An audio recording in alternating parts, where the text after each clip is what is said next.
여러분 안녕하십니까. 2019년 7월 27일 토요일 신문사설 비평을 시작하겠습니다.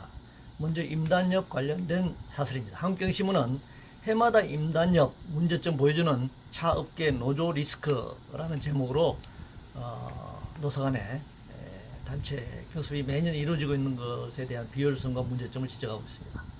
임금은 노동자들의 생존권이자 노동력에 대한 대가입니다. 자본주의 사회에서 매년 발생하는 부를 나누는 과정입니다. 자본 측은 매년 주주총회를 열어 주주들에게 배당합니다. 투기자본의 경우 이윤이 발생할 때마다 수시 배당을 하기도 합니다.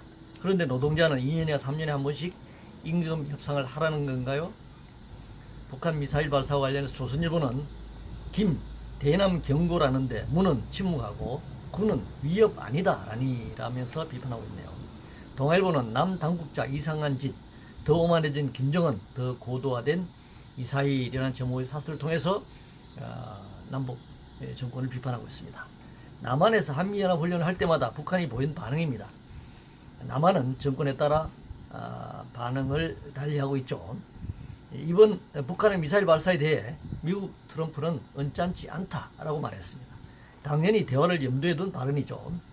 북한 역시 북미 대화를 포기하지 않았기 때문에 미국을 겨냥한 것이 아니라고 했습니다.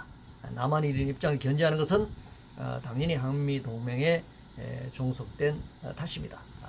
북미 간의 협상과 대화에서 남한이 중재 역할을 할 수 있는 별 수단이 없다라고 하는 것을 다시 한번 보여주고 있습니다. 검찰총장 민정수석 관련돼서 조선일보는 우리 총장님에게 우리 권력에도 엄정하라는 허망한 말이라는 제목의 사설로서 비판하고 있고, 동아일보는 사정라인 교체, 살아있는 권력에 엄정할 수 있는 인선인가 라고 역시 비판하고 있습니다. 한국경신문은 윤석열 후 검찰 수사적폐와의 결별 선언할 용의 없나 라고 묻고 있고, 매일경제신문은 청새 민정수석 민심부터 제대로 읽어라 라고 주장하고 있습니다. 대통령이 임명하는데 대통령을 비롯한 살아있는 권력에 엄정하기가 쉽지 않을 것입니다. 불가능한 일을 하라고 하는 것과 마찬가지입니다. 오히려 구조적인 문제를 해결하는 대안을 제시하는 것이 더 나을지 모르겠습니다.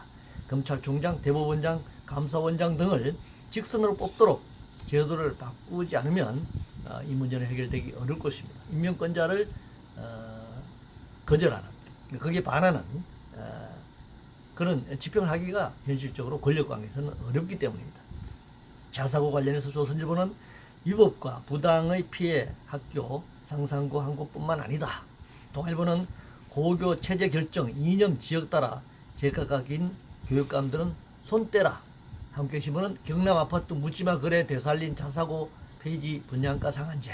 매일경제신문은 상처만 남긴 상상고 사태, 자사고 죽이기 멈춰야 한다 이렇게 주장하고 있습니다. 결국 대통령 공약을 지키지 않으니까 문제가 발생하고 있습니다. 교육감과 교육부가 입장을 달리하면서 본선이 빚어지고 있습니다. 교육계의 본질은 어디 가고 없고 대학 입시에 맞춘 고교 특히 자사고 논쟁이나 하다가 지금 교육정책의 시간을 다 보내고 있습니다. 강남 집값 뛰는 것도 자사고 문제를 이유로 들고 나오고 있습니다. 교육이 지금 망하고 있는 징조라고 할 수 있습니다. 외교 관련해서 중앙일보는 누란의 외교 위기, 국가적 좌표부터 바로 세우라 라는 제목의 사설에서 한일 갈등 틈새 타고 열강 한반도 유린 정부 대응 안일하다. 구한말 회기 불안감, 초당적 외교 확립 전문 인력 중용해야 한다 이렇게 주장하고 있습니다. 구한말 위기 원인이 뭔가요? 소위 말해 지배층이 부패하고 무능했기 때문입니다. 외교 역시 자주적이 아니라 친일 친러 등 외국에 의존한 탓입니다. 지금은 전시 작전권도 외국 군대에 내맡긴 채 한미 동맹에만 의존해 자주적인 외교를 펼치지 못하면서 벌어지는 일이기도 합니다. 구한말 자국군대도 폐지하고서 나라가 망하지 않기를 기대할 수 없었듯이 말입니다. 반도체 관련해서 매일경신문은 하이닉스 감산, 경제 전반의 반도체 착시에서 벗어나야 한다라는 제목의 사설에서 산업 구조조정과 체질 개선으로 반도체 의존도 낮출 새로운 성장 동력 발굴이 시급하다. 기업이 투자 활력을 찾을 수 있도록 노동개혁과 규제개혁을 해야 한다 이렇게 주장하고 있습니다. 일본의 경제 보복으로 기업들이 정부가 정책을 마련하고 기업들이 자구책으로 당연히 해야 할 일입니다. 그런데 노동개혁, 사실상은 노동법 개혁입니다. 노동개혁과 규제개혁을 들고 나온 것을 보면 아직도 심각성을 인식하지 못하고 있습니다. 기술 격차가 있으면 기술 개발을 위한 투자를 할 일이고 이를 위한 경영 혁신을 할 일이지 여전히 장시간 노동이나 저임금 정책으로 현재 상황을 극복해 보겠다라고 하는 것은 시대착오적인 생각이다라고 하는 점을 지적하지 않을 수 없습니다. 이상으로 2019년 7월 27일 토요일 신문사설 비평을 모두 마치겠습니다.